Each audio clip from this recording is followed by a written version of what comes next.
Mihir Bose there in Mumbai. Well, there is a significant part of the Indian population who don't live in the country itself. They're known as NRIs, non-resident Indians, but they often make up significant diaspora communities in scores of countries nationwide, where sometimes long-standing tensions with Pakistani emotions need to be calmed. Well, the Pakistan, India and UK Friendship Forum works to promote stronger inter-community relations.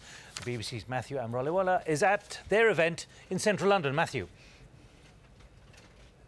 Nick, thanks very much. And this event here in central London, as you can see, the preparations well underway. We're expecting some 500 guests a little later. Now, this Friendship Forum is designed to combat those age-old hostilities between the Pakistani and Indian communities, and in this country to improve social cohesion. But it's interesting, isn't it, that it was set up in the early part of this year, so it underlines just how much work still has to be done. Well, the man behind it all is Dr. Rami Ranger. Thank you very much for joining us here on BBC World. Thank you. Just remind us of the inspiration behind this, because, of course, your father at the time of partition was killed by religious fanatics, wasn't he? This is precisely the inspiration, that we should not allow religious fanatic to keep on dividing us anymore. And, you know, we are all friends, and, you know, we came from one country, but anyway, we got separated. We have separate countries now, but that should not stop us from becoming friends.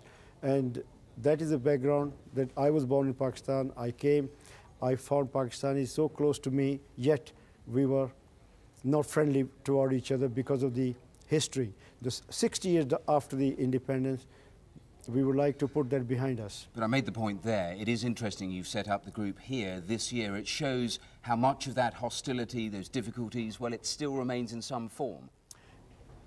Back home, India and Pakistan, they decide their own fate. But we are now British citizens. We are in large number of Pakistani origin and large number of Indian origin. Then it is 3 to 4 million people.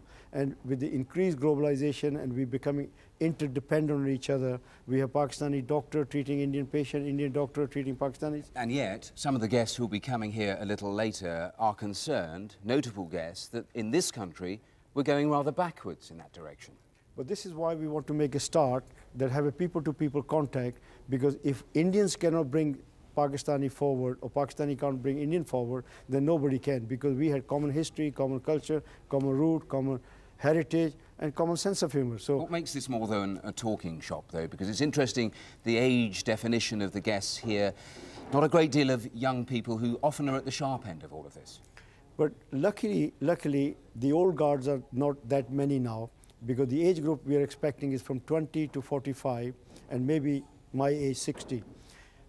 But there are more young people who would like to put the past behind. They don't want to carry our baggage for the next generation. Exactly on that point. Quick final question. Interesting, yesterday and the day before, those celebrations that we saw in India and in Pakistan, they were separate. Here we are today with these celebrations together. Indeed.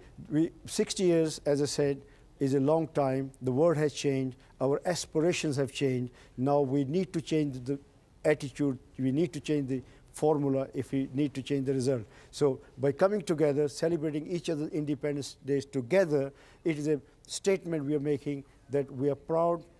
You are proud to be Pakistani. We are proud to be Indian. Above all, we are proud to be British. Dr. Rami Ranger, there we have to leave it. Thank you very much. As I said, here we are expecting so many guests through the course of this evening. We'll have plenty more here on BBC World from here a little later. But for now, it's back to you, Nick, in the studio. Matthew, thank you. You're with BBC World News Today. Now, what news has been grabbing the most